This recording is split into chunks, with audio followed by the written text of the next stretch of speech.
Our final lab technique that we're going to talk about is combustion analysis. In combustion analysis, we take a hydrocarbon and combust it.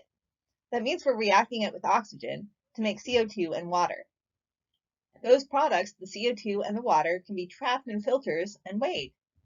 Based on the masses of those products, we can determine the mass of each of the elements in the hydrocarbon and calculate its empirical formula.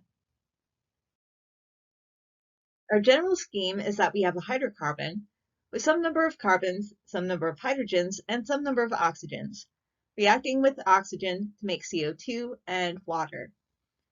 We'll be given in the problem the mass of each of our products, the CO2 and the water, and we'll also be given the starting mass of the hydrocarbon. What we want to do first with the CO2 is change from grams of CO2 into moles of CO2. We can't do any sort of stoichiometry calculations without getting it into moles. Then we're going to use the relationship that every molecule of CO2 contains one carbon atom. There's also an assumption that the amount of carbon in the CO2 is the same as the amount of carbon in the original sample. That assumption is based on the law of conservation of mass and also assumes that the reaction goes to completion. Then we can go from moles of carbon to grams of carbon using the molar mass of carbon. That tells us the mass of one part of our sample, the carbon. Then we're going to change grams of water into moles of water using the molar mass of water. We'll go from moles of water to moles of hydrogen using that same sort of reasoning that all of the hydrogen in our original sample ended up in the water, and that for each water molecule, there are 2 hydrogens in it. That means our relationship is that 1 mole of water would contain 2 moles of hydrogen. Then we can go from moles of hydrogen to grams of hydrogen using the molar mass of hydrogen. The last element in the hydrocarbon, the oxygen, presents a problem because it's found potentially all 4 of our reactants and products. We can't really calculate the oxygen in the same way that we did for the carbon and the hydrogen. Instead, we're going to do it based on subtraction. We'll assume that all of the original hydrocarbon was made up of carbon, hydrogen, and oxygen. If we know the mass of the carbon and the hydrogen, we can add those together, then subtract that amount from the mass of the whole hydrocarbon. That would give us the mass of the oxygen that was in our original sample. We take our starting mass, subtract our 2 masses, the mass of carbon and the mass of hydrogen, and that would give us the mass of the oxygen. Once we have the mass of the oxygen, we can go back into moles if we would like, in order to get moles of oxygen, and we would use the molar mass of oxygen to do that.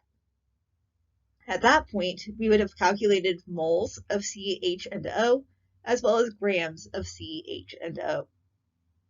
You could use the moles of CH and O to find the empirical formula of the compound.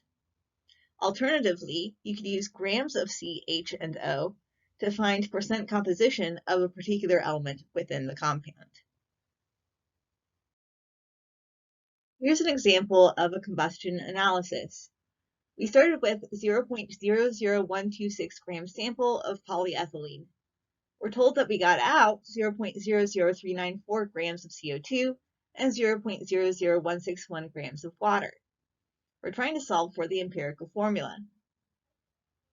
First, we'll do the CO2. We can change grams of CO2 to moles of CO2 by dividing by the molar mass of CO2. Again, grams is on the bottom, so it will cancel out, and the molar mass goes next to grams. Then we'll go from moles of CO2 to moles of carbon. For each CO2 molecule, there's 1 carbon inside. Then we can go from moles of carbon to grams of carbon using the molar mass of carbon.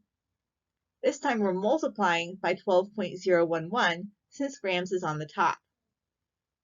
We do 0.00394 divided by 44.01 times 12.011, and that gives us 0.001075 grams of carbon.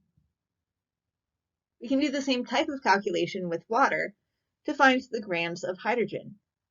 We'll take our grams of water and convert to moles of water using the molar mass of water. Then we'll go from moles of water to moles of hydrogen. This time we have a 2-to-1 ratio. There are 2 hydrogens for each 1 water. Then we can go from moles of hydrogen to grams of hydrogen using the molar mass of hydrogen.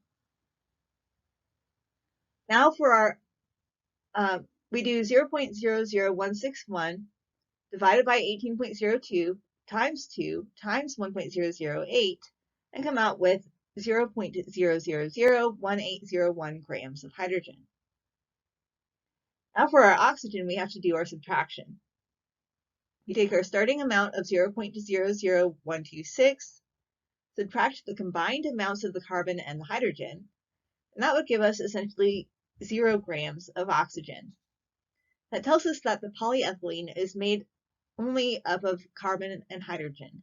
There's no mass left over for there to be any oxygen in the molecule. We take our grams of carbon and convert them into moles by dividing by the molar mass of carbon. That gives us 0.0000895 moles of carbon. We take our mass of hydrogen and convert it back into moles by dividing by 1.008.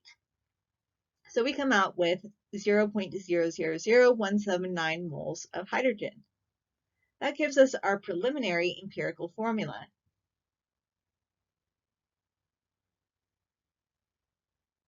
Next, we take our moles of carbon and divide by our smallest number of moles, which is that same 0.0000895. We take our moles of hydrogen and divide by the smallest number of moles, which again is 0.0000895. And we come out with a ratio of 1 to 2. Our empirical formula for polyethylene is CH2. What is the molecular formula for a compound having a molar mass of 90.04 grams per mole, containing carbon, hydrogen, and oxygen? Combustion analysis reveals 0.501 grams of CO2 and 0.103 grams of water from burning 0.514 grams of the compound. You're going to do your typical combustion analysis problem, solving for the mass of carbon in the sample, solving for the mass of hydrogen in the sample, and subtracting from your starting mass to get the mass of the oxygen in the sample. Then you can convert those masses back into moles to find an empirical formula. From the empirical formula, you can use the molar mass to find a molecular formula. Go back to Chapter 6 if you need to review how to do that. Is the correct answer A, CHO2, B, C2H2O, C, C2H2O4, or D, none of the above? The correct answer is C, C2H2O4. When we do our combustion analysis problem, we come out with an empirical formula of CHO2, but the formula mass of CHO2 is only about 45, whereas the molar mass is 90. When we take our 90 and divide by 45, that tells us the molecule is actually twice as big as the empirical formula suggests. We multiply all of our subscripts in the empirical formula by 2, and that gives us C2H2O4.